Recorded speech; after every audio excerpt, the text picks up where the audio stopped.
Bismillahirrahmanirrahim. Assalamualaikum warahmatullahi wabarakatuh. Bapak Bayu, bagaimana Waalaikumsalam warahmatullahi kabarnya, Pak? wabarakatuh. Mbak Safina, alhamdulillah baik kabarnya.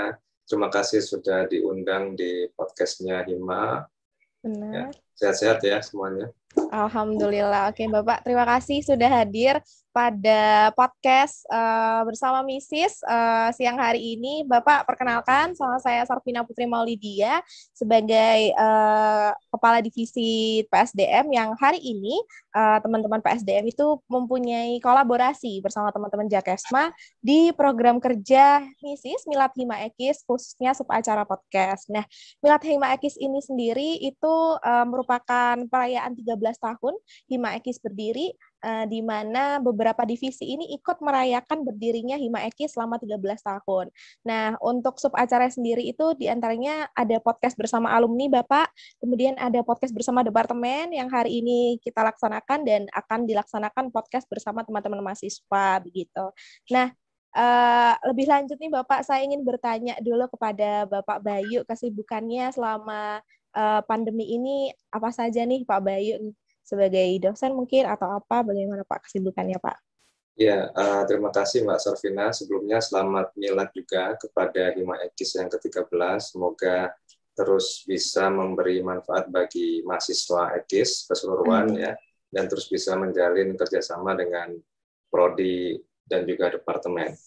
Oke, tadi ditanya tentang kesibukan. Kalau kesibukan ya sibuk sekali ya, lumayan sibuk lah. Jadi selain ngajar, terutama setelah UTS ini saya ngajar kembali praktikum bank syariah itu ya, dan itu 6 kelas. Kemudian S2 juga mengajar, sibuk menguji S2, S3. Untuk mengajar S3 sudah selesai ya di awal UTS. Kemudian juga menjadi konsultan untuk beberapa lembaga ya, seperti BI, kemudian kemarin KNEKS, kemudian juga OJK, jadi beberapa proyek dengan mereka. Selain itu, proyek penelitian ada sekitar 6 atau 7 ya artikel yang sedang dikerjakan.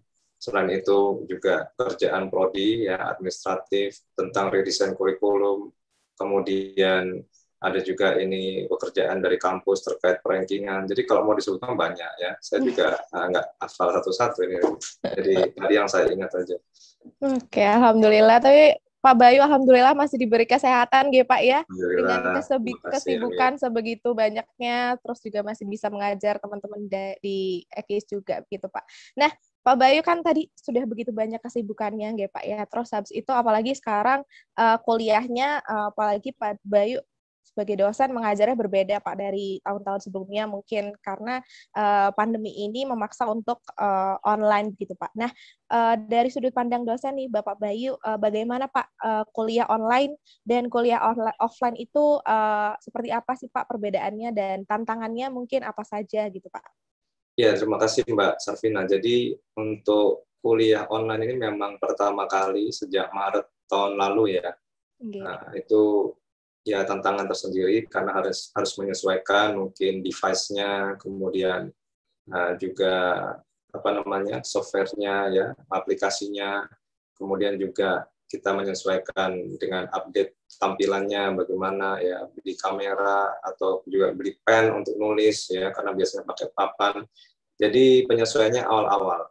Memang ada kekurangan dan kelebihan ya. Kalau offline itu kelebihannya kita bisa transfer energi karena kalau mengajarnya kita kan transfer energi positif ke mahasiswa ya. Kadang mahasiswa ada yang ngantuk, ada yang bad mood, ada yang apa ya. Kita transfer energi positif sekaligus memotivasi. Jadi tidak hanya mengajar tapi juga mendidik seperti itu.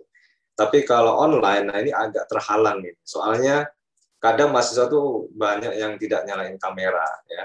Kadang juga kita nggak ngerti kan mahasiswanya, entah itu tidur atau entah itu nggak menyimak, entah itu sambil jalan, sambil jualan, ada yang juga sambil jualan mobil lagi ada kelas ya.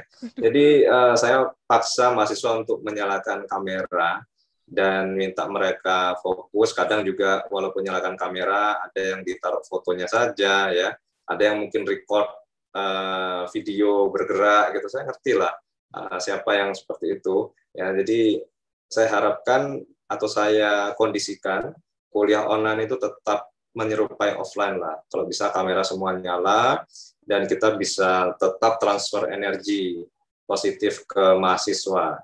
Tidak hanya nanti ditinggal tidur atau ditinggal mengerjakan yang lain. Tapi semakin ke sini semakin nyaman dengan kuliah online juga ya.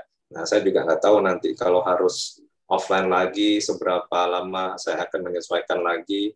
Karena online ini juga ada beberapa keuntungan, misalnya kalau kuliah pagi jam 7, kita tidak perlu buru-buru ya, untuk ke kampus, kemudian macet dan lain sebagainya, yang kadang harus mundur, kemudian kita cenderung bisa lebih tepat waktu.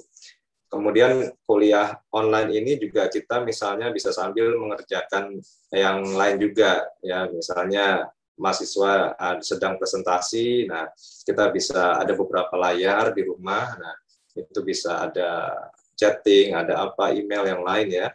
Jadi kita multitasking bisa.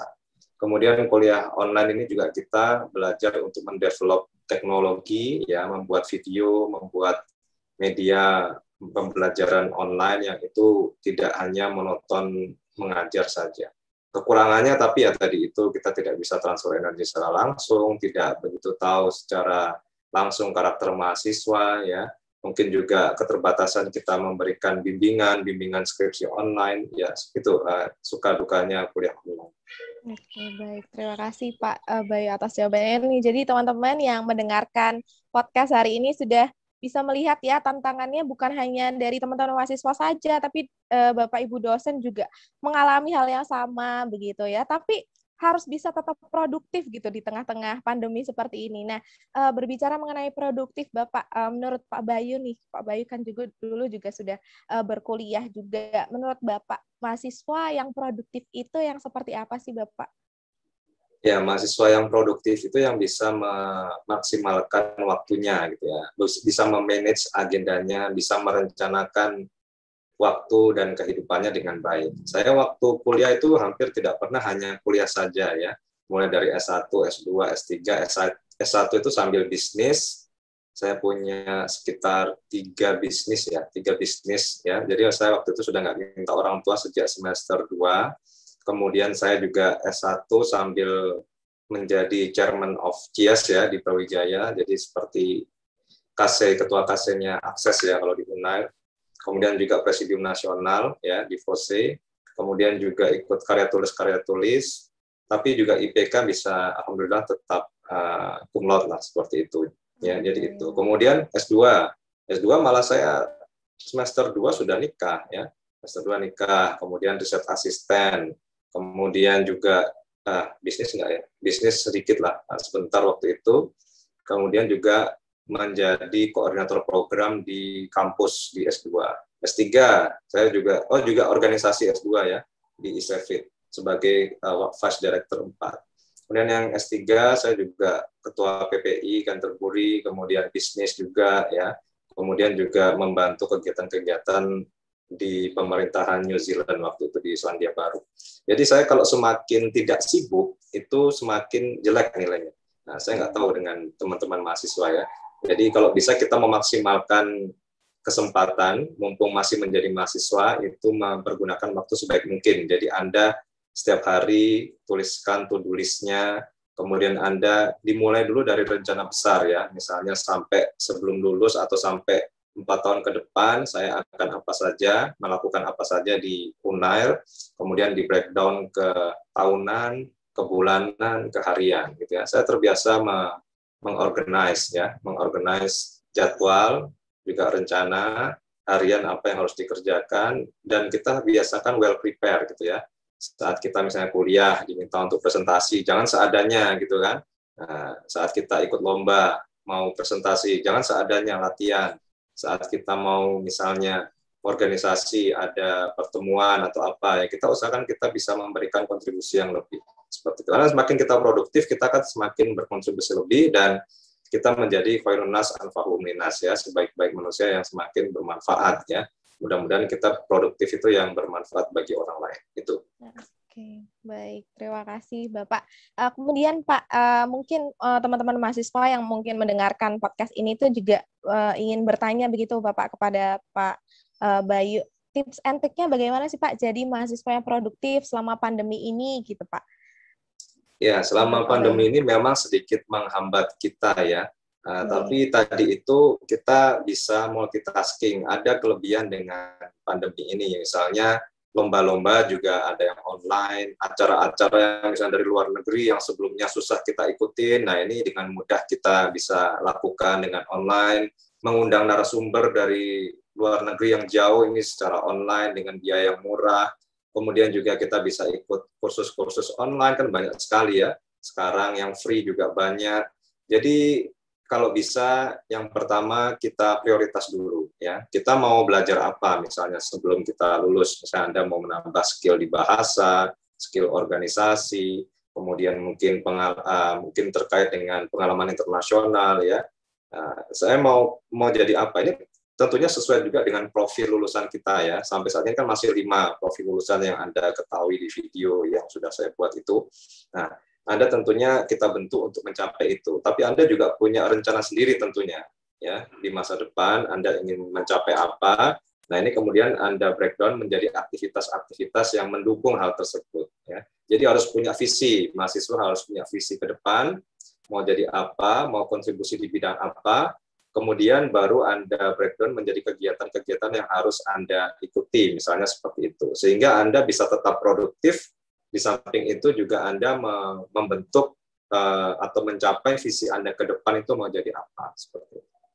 Oke, berarti harus menyusun prioritas dulu begitu nggak Pak ya? Ya? Harus menyusun visi dulu, visinya apa, tujuannya apa, baru prioritas, ya rencana-rencana.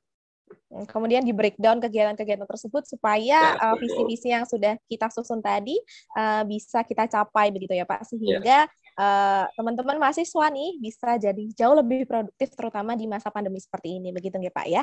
Betul. Baik, oke. Kemudian nih Pak, Hima kan sebagai wadah untuk teman-teman bisa berprestasi begitu. Nah, ketika teman-teman mahasiswa ini sudah berprestasi nih Pak, Pak Bayu selaku perwakilan dari departemen ini, apakah ada tunjangan atau mungkin bantuan dana atau apa begitu Pak dari departemen mungkin untuk teman-teman mahasiswa yang berprestasi? Nah, kalau misalkan memang ada, itu bagaimana sih Pak cara mengajukannya, terus bagaimana cara mengklaimnya, kita harus kemana dan sebagaimana gitu. Mungkin karena teman-teman masih banyak yang bingung Pak, kalau misalkan, kita berprestasi, kita harus ngeklaimnya seperti apa ya? Apakah dapat tunjangan dari departemen dan bagaimana begitu, Pak? Ya, tentunya ada ya skema-skema. Kalau Anda berprestasi tingkat internasional dan nasional yang juara 1 ya, itu kan ada di fakultas lembaga yang terkait hal ini yang dikomandani oleh Pak Angga Orlando ya. Kalau dari Ekisnya Pak Denizar perwakilannya, nanti silakan dilaporkan. Tentunya dari fakultas ada award lah dari fakultas ya. Kalau dulu kan Anda dipajang gitu namanya di hall ya. Nah, ini mungkin Anda dipajang di website ya, kemudian dapat juga monetary benefit atau juga benefit yang lain. Kalau dari prodi sendiri, kita ada skema nanti ke depan bahwa mahasiswa yang berprestasi akan kita pilih untuk kita kirim student outbound ya. Nah, kita cari nanti program student outbound di luar negeri yang mungkin itu berbayar tapi online mungkin ya, yang bisa kita kirim ya, karena masih kondisinya seperti ini. Tapi kalau nanti sudah tidak pandemi lagi, itu kita bisa kirim langsung ke luar negeri karena memang ada anggarannya juga. Jadi mahasiswa yang berprestasi yang kita melihat punya potensi, kita seleksi, kita kirim bisa ke negara-negara ASEAN, atau misalnya yang kemarin itu ada yang ke Maroko juga ya. Jadi silakan segala prestasi itu dilaporkan di lembaga yang di fakultas terkait dengan prestasi atau ke prodi, bisa ke Bu Silva ya selaku Sekprodi yang akan kita rekap. Nah, nanti itu digunakan datanya untuk kita menyeleksi mahasiswa yang akan dikirim outbound ya, student outbound. Selain award dari fakultas, nanti kalau dari fakultas ada award sendiri. Kalau prestasi mahasiswa itu sangat luar biasa ya, misalnya juara 1 internasional, best paper ya, atau misalnya olimpiade, nah seperti itu. Oke, berarti untuk teman-teman mahasiswa yang berprestasi jangan lupa melaporkan ke fakultas. Ya. Selain itu atau ke Hima juga bisa, nanti bisa kita dari Hima. Atau jangan lupa juga melaporkan ke Bu Silva selaku sekretaris departemen. Nanti akan dipilih sekali prodi, nanti akan dipilih untuk teman-teman yang bisa mengikuti student outbound kalau misalkan selama masa pandemi ini di luar negeri, kalau misalkan sudah selesai pandeminya akan langsung dikirim begitu ya Pak ya ke Ya, negara-negara ASEAN. Wah, itu luar biasa sekali sih karena memang kita harus memaksimalkan apa ya wadah yang sudah diberi nih untuk teman-teman mahasiswa yang berprestasi begitu Pak. Oke, terakhir Pak, saya ingin ya. bertanya juga kepada Bapak Bayu, harapan Pak Bayu Pak, apa harapan Pak Bayu untuk Hima Ekonomi Islam yang sudah berdiri selama 13 tahun ini Pak? Ya, harapannya tentunya Hima sebagai wadah ya, artinya menampung aspirasi dari mahasiswa seluruh angkatan yang nanti bisa disuarakan di prodi atau departemen, masukan-masukan dari mahasiswa. Kemudian Hima juga menjadi pengayom bagi seluruh mahasiswa kalau ada kesulitan-kesulitan atau masalah selama perkuliahan. Kemudian yang ketiga, Hima juga menjadi partner bagi prodi S1 Ekonomi Islam untuk bekerja sama, karena tentunya ada kepentingan prodi yang bisa dikerjasamakan dengan Hima, atau juga kepentingan Hima yang bisa dibantu oleh prodi. Jadi saling bekerja sama. Nah, tiga itu sih saya rasa harapan saya ke depan. Oke, baik. Terima kasih Pak Oke, Bayu sama-sama. sudah hadir siang hari ini. Itulah tadi teman-teman podcast bersama Departemen di MISIS PSDM X Jakasma pada siang hari ini. Saya Sarvina Putri Maulidia pamit undur diri. Mohon maaf bila ada kesalahan. Wassalamualaikum warahmatullahi wabarakatuh.